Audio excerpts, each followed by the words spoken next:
Troy Trojan Vision presents the 2016 campaign, featuring political science experts from the Troy University faculty with an in-depth look at the 2016 presidential campaign. The panelists include Dr. Stephen L. Taylor, an expert in electoral and comparative politics, as well as Latin American politics. He is the author of 3 books. His most recent book, A Different Democracy, American Government in a 31-Country Perspective, was published by Yale University Press in 2014. Dr. Taylor is Dean of Troy's College of Arts and Sciences. Miriam Stevenson specializes in American politics and immigration law. She has a PhD from the University of Nevada, Las Vegas, and a JD from the University of Memphis. She is currently working on a book manuscript on immigration.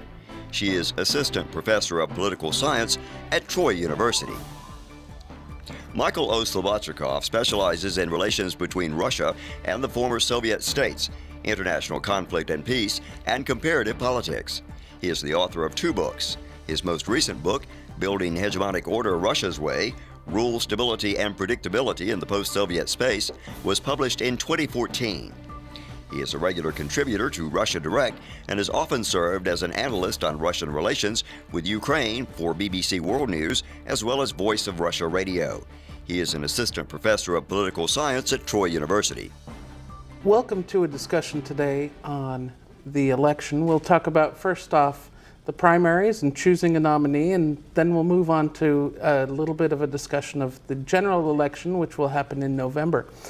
On March 1st of 2016, Alabama held a primary here among other states. Hillary Clinton won the Democratic primary with 78% of the vote, and Donald Trump won the Republican primary with 48% of the vote.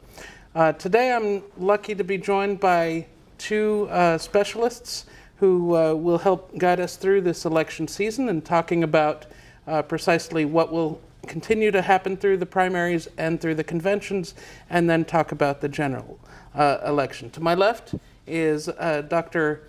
Taylor, and to my right is Dr. Stevenson. The election has had a lot of entertainment if you're a late night talk host. Certainly we've gone from insulting people's wives to the size of their hands to various other issues. But we don't yet have a nominee for the general election. No one's outright won the election. I want to talk about first the democratic process and ask where we are with the democratic process, who's the front runner, and what we expect to see out of that. I'll start with Dr. Stevenson.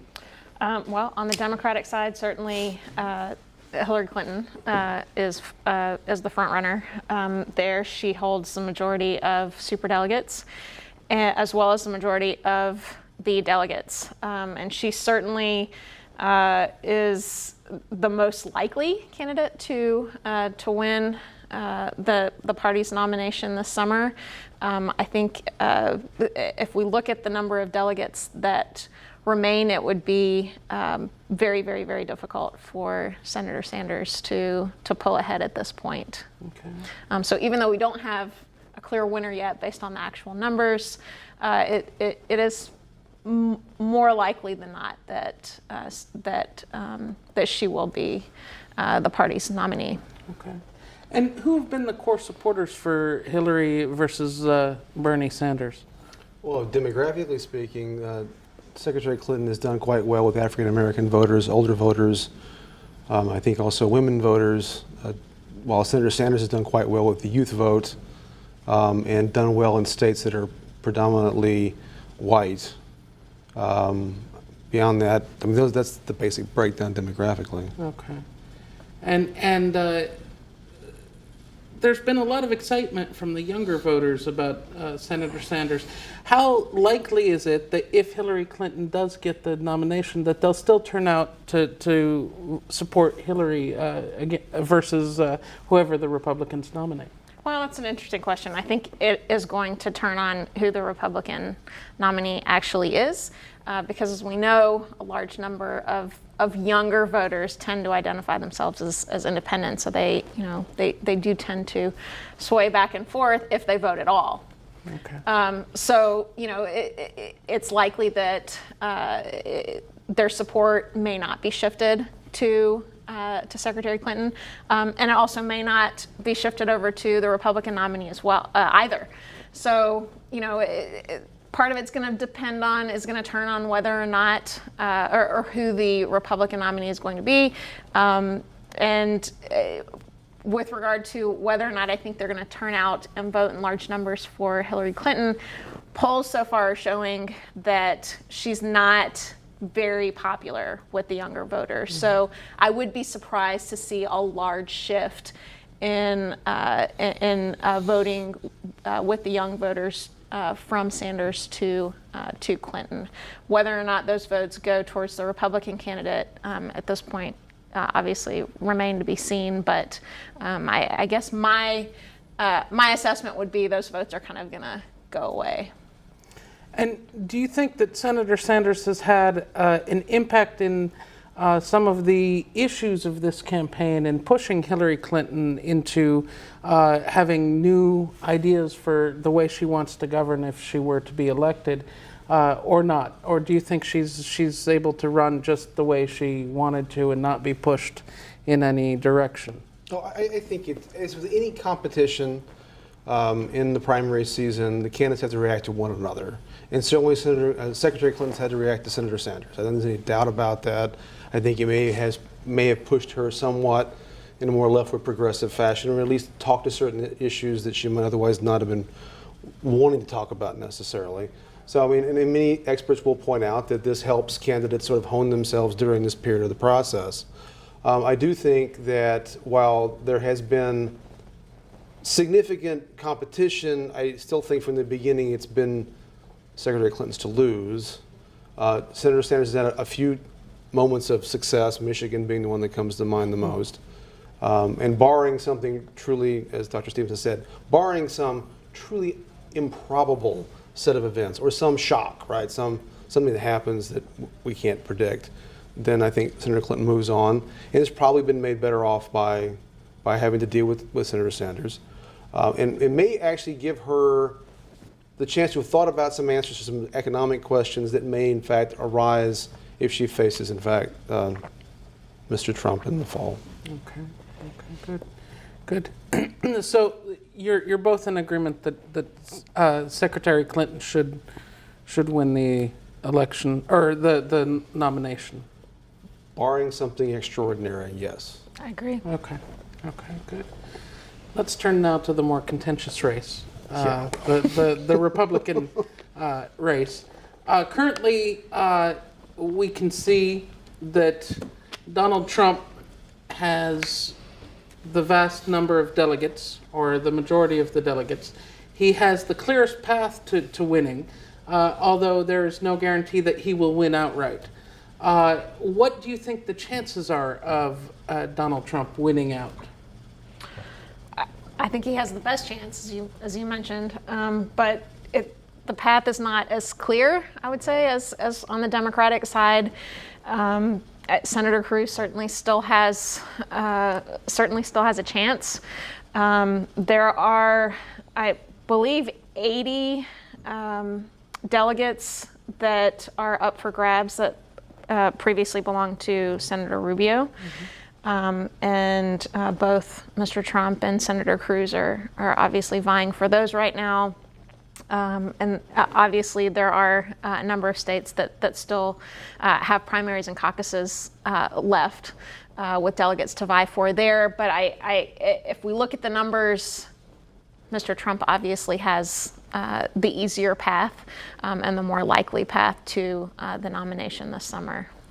And Mitt Romney, the Republican candidate who ran last against Barack Obama, has said that he would like to see Trump denied the nomination, as have many on Wall Street and other places, looking at any way that they can prevent him from becoming the outright nominee.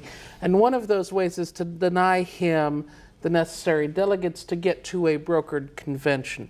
What is a brokered convention? A brokered convention, well, I'll step back. The way our system for nominating presidential candidates works is that the candidates run through a series of primaries and caucuses to accumulate delegates to hit a certain target number, which is 1,200 and whatever I said a moment ago, well, before we started taping, 1,237, I think, delegates that they have to acquire to be an absolute majority of delegates at the convention. Typically, by about this time in the cycle, a candidate has accumulated either almost as many as they need, or it's a foregone conclusion that they will in fact acquire those delegates. So folks that have paid attention in the past may not have even thought about delegate count. This go round, he does not have enough, and he has to win, I think, somewhere around 57% of the remaining delegates he has to acquire to be able to hit the targets. So it could very well go down to the wire. Now, a lot of the primaries that are left are in the Republican side, either winner take all. That is to say, if he wins the state, he wins all of them, or they're winner take most, where even if he doesn't get all the delegates, he gets most of them if he does well. So, what are the chances of this happening? I mean, it's a decent chance. The problem is, and it really boils down to this: whether you talk about Mr. Romney or other actors that have expressed dismay about the potentiality of a Trump nomination and trying to stop it. The Republican Party is clearly going through an internal crisis at the moment. Any political party, a large political party, is by definition factionalized. There are different components that make up the party. And the Republican Party currently, and has been going through really for a couple of cycles now, an internal division that we mostly are familiar with in regards to sort of more mainline Republicans and the Tea Party, and there are other factors that are going on here. And we're seeing, I think, a new manifestation of that. So everyone wants to speak for the Republicans. So Romney, as the previous nominee, has a certain claim to being the voice of the Republicans. Well, Mr. Trump is now the leader in the nomination process, and potentially the nominee has a claim to speak for Republicans. It's often said, people refer to Republican in name only. They'll criticize Republicans if they don't fit a certain mold. But the bottom line is, for political parties, it's all about name. It's who can claim the name, who can use the name, who can put the name on the ballot. So this is a fight about the name. What does it mean to be a Republican? And the Senate has its views, and members, well, actually factions within the Senate, factions within the House, people in state houses, and all this stuff. So, and what we've seen in the Republican Party during this cycle is what we often refer to in political science as a coordination problem. There are always actors that want to access the nomination. And we had this large number, really, I think, unprecedented number of candidates that were running. It split the vote up enough that it made it very difficult for anyone to start to acquire that normal momentum to gather the delegates. This allowed Mr. Trump, who has had consistently a large plurality, but by no means a majority, to capture, although that's changing, to capture delegates and force candidates out one by one. And now we've come down to probably in many ways, if you were to start from the beginning, the nightmare scenario for the Republican Party, which is Trump or Cruz, because even Senator Cruz, who is a more mainline Republican, because at least he holds elected office in the Senate, is not the most beloved member of the Republican Party, to put it mildly, at least amongst his Senate colleagues and whatnot. I mean, Senator Lindsey Graham likened it between the choice between being shot and being given poison. So this is a member of the Republican Party, a long established member. So the Republican Party is in a difficult position right now. And I think even if Mr. Trump makes it through this process and is somewhat short of an absolute majority of delegates, that coordination problem is going to remain in place, which is everyone can say, Romney can say, and people can say we don't want Trump, but denying him when he has a large plurality is going to be extremely difficult. Rallying around Senator Cruz is going to be extremely difficult. So at this point, it's a long political science way of saying, even though the math is not easy, I'm having a really hard time saying, I know the last time we had this conversation, I did not predict that he would be the nominee. I thought the party could coordinate. The party failed to coordinate. And there's a lot of reasons why that's true. And so I think we're in store for Trump versus Clinton in November. Do you agree with that? I do agree with that. That long-winded bit that I just, yeah. No, yes, I do absolutely agree. There is, a small possibility. Brookings came out with a story actually this morning, the Brookings Institute, with regard to whether or not a third candidate or a third candidate at this point, or an outside candidate at this point, could still win the Republican nomination, and it is certainly possible. The problem with that, however, is that the Republicans, as we've seen over the course of the last few months, the Republicans as a party have been unable to rally around one popular party candidate. So, for a third individual to kind of emerge from the ashes at this point, in order to be able to win the nomination would be very difficult. And, we're not really sure who that individual would be. Is there a possibility that an outside individual could, at this point, still come in and win the Republican nomination? Sure. Is it likely? I don't think so. So it's conceivable that if no one has the number of delegates needed, that they go to the convention, the first round of voting is held, no one has the number of delegates, and then the delegates are released to choose whichever candidate they want. They could conceivably choose someone who hasn't run, right? Well, there's this issue in the Republican rules, which has been debated of late, is whether you have to have won, I think it's 8 states, or 7, 8. I think it's 8, yeah. That you have to have won 8 states. Well, no one's done that except, I don't know, Donald Trump. Right. Kasich won 1, Cruz is 1. I forget the number. It's not that, I don't think it's. I think, is it 4? 4 sounds about right. So even under that scenario, I don't know who you can select. Now, there is, again, this possibility that the party could change its own rules. But I really think that while this is, again, a possibility, how do you change your rules if somebody shows up with, he needs a little over 1,200, let's say he shows up with 1,100? How do you change the rules for a candidate that's almost gotten there? I don't know that this is a viable option. Because then you run the risk of, one of the problems the party has right now with all of this situation is there are a bunch of voters that said they like this guy. Now, whether Romney likes the guy or whether somebody else likes the guy becomes irrelevant. The party has to go to the voters and say, vote for this person. Mm-hmm. So they run the risk of, okay, you can't have Trump even though it's what you wanted. It's like, you can't have chocolate cake, but you can have something else. And we all have kids, and sometimes they want the chocolate cake, and that's all there is to it, right? Mm-hmm. That's a really difficult political position. And I think part of what happens in media discussions is that we do act as if, or at least the media often acts as if someone like Romney really does speak for the party. Well, the reality is in our system, despite all of the sort of long history and what have you, the parties really are a combination of how many voters you can corral to get to the election and the given candidates they're willing to support. And everything else, there's not this complicated party structure that, and it really is about coordinating a bunch of different actors to accomplish a particular task. And Trump is clearly mobilizing his own sectors, and that's the way it is. So recently, Trump warned that if he did not get the nomination, there could be riots or whatever, and that caused a lot of consternation among the party elite. But could we conceivably see, if he is denied the nomination at convention time, that he would run as a third-party candidate, and there would be serious problems for the Republicans? I mean, he certainly could run as a third-party candidate or as an independent candidate, and he certainly would have the support in order to be able to participate in the debates, for example, in the fall and things like that, because there are rules with regard to that. So he certainly has that support where we could see him as a viable third-party or independent candidate. The problem with that for the Republican Party is that it's going to fracture the party even more.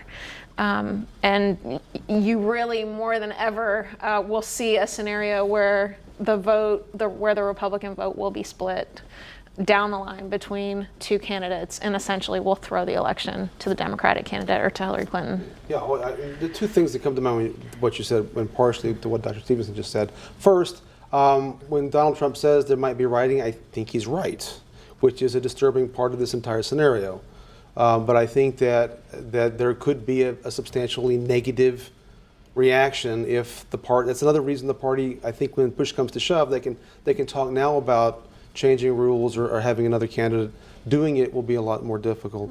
In regards to the third party scenario, I mean, sure, Donald Trump could go off on his own.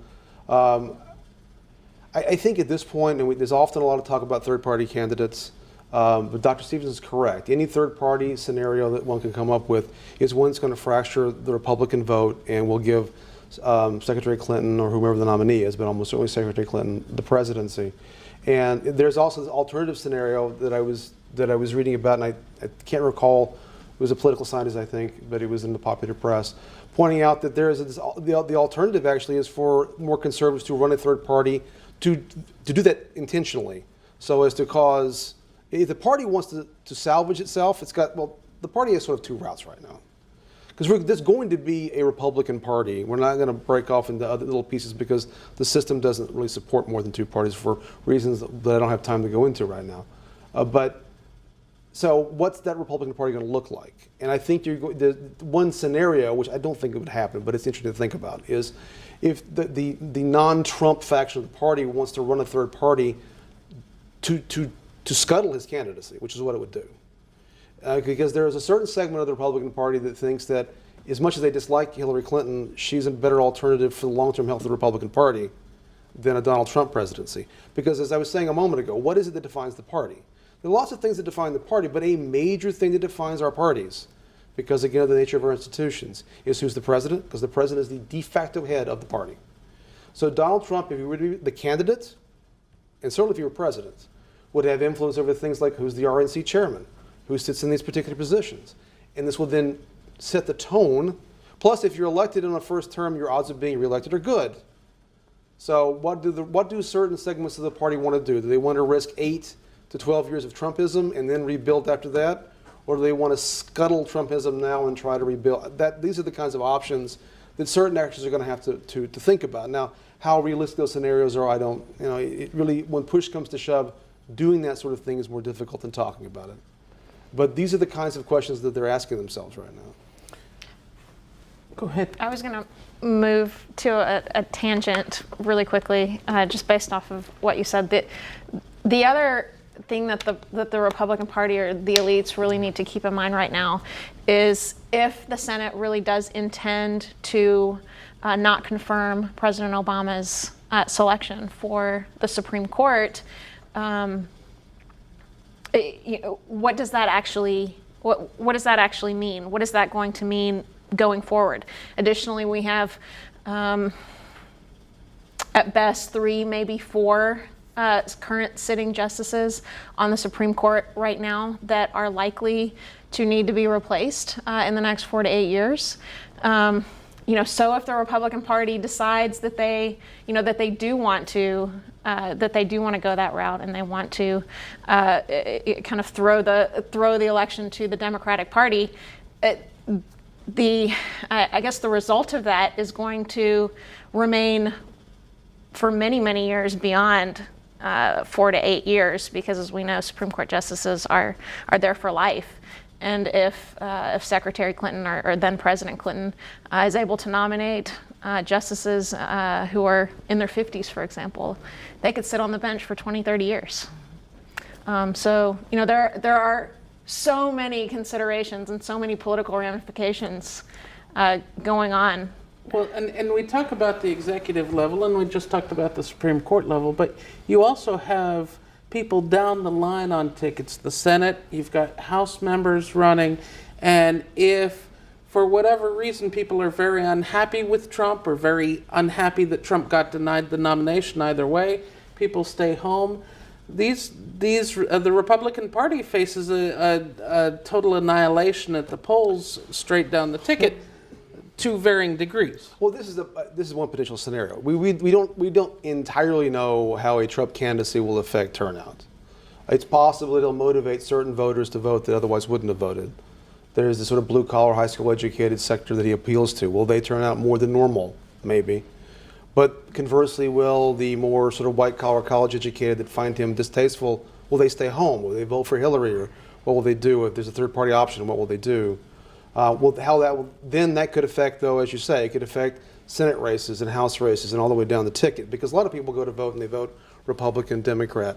And if enough people stay home or switch for whatever reason, that can have ramifications. I think it clearly is going to have ramifications for the Senate, the House. The Republicans have a structural advantage in the House, but even then that could be threatened depending on, and I forget the numbers, but there have been some studies that indicate, a relatively, what seems like a small shift in voter turnout can have a profound effect on down-ticket voting. We often forget how much how voter turnout really does affect what outcomes you get. Who votes matters. So this could be very profoundly important, yes. Okay. Now let's assume that all of the nightmare scenarios that we've talked about don't happen. Trump gets the nomination, and it's Trump versus Clinton in the general election. How do we predict that will end up? All things being equal. Dr. Stevenson. Well, if we look at the models that political scientists look at, it's still a little bit early to tell. Those models are predicted based on what occurs in the macro political environment and the macro economic environment in the second quarter of the year. So it's still a little bit early at this point to tell based on those models. But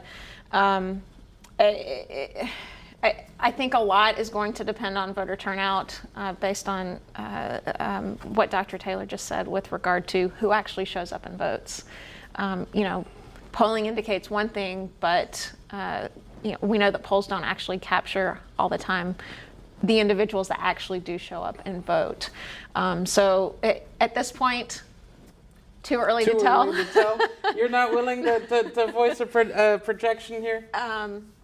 I will say I will not be surprised if Mr. Trump wins, but I'm not predicting I'm not willing to go so far as to predict a Trump victory, but I would not be surprised. Okay, so you would not be surprised if Mr. Trump pulls off a victory in the general election against Hillary Clinton. That's correct. Okay. And I know I'm going to get a big disagreement. No, I don't know. I mean, part of me says that this has been such an atypical cycle that it is difficult to say. Although by the same token, I think that deviation is about coordination problems at the Republican level, and also we're still talking about a very small slice of the electorate that turn out of primaries. If we look at the electoral college math and the states that would have to be flipped, I still am of the opinion that it was a tough road for Republicans to begin with going into this without knowing who the candidates were. The only question with Trump is, does he become such a wild card that we have to rejigger that? I don't know at this point. Part of my brain says that no, you still can go with the basics and the fundamentals remain the same, and I have a hard time for seeing him winning some of these states that he would have to win. But then part of me says maybe he does mobilize voters that would otherwise wouldn't. But that's so hard to do. It sounds easy. It sounds easy to say he's exciting or whatever the case may be, therefore people will show up. Getting people to actually show up is hard. And I would further point out that our electoral system, or our electoral calendar more accurately, we have Tuesday voting for reasons that I won't get into. That means that guess who has the hardest time voting on weekdays? Working class people. Who appeals to Donald Trump? Working class people. This could affect their ability to even vote. So there are all kinds of factors that go into this that are hard to predict. And it partially boils down to, I think, do Republicans who currently say there's no way I'm voting for Trump, do they talk themselves into he's better than Clinton? That becomes part of this equation. Because there's two scenarios. There's one that's a relatively normal election, and I think Hillary wins that. There's one where, and another one where there's really depressed Republican turnout, and it does very poorly for the Republicans.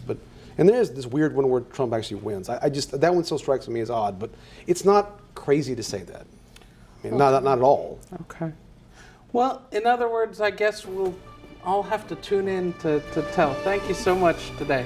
To watch this and other Troy Trojan Vision programs online, visit our YouTube page at youtube.com/Troy Trojan Vision. To find out when programs will be on our cable channel, like us on Facebook.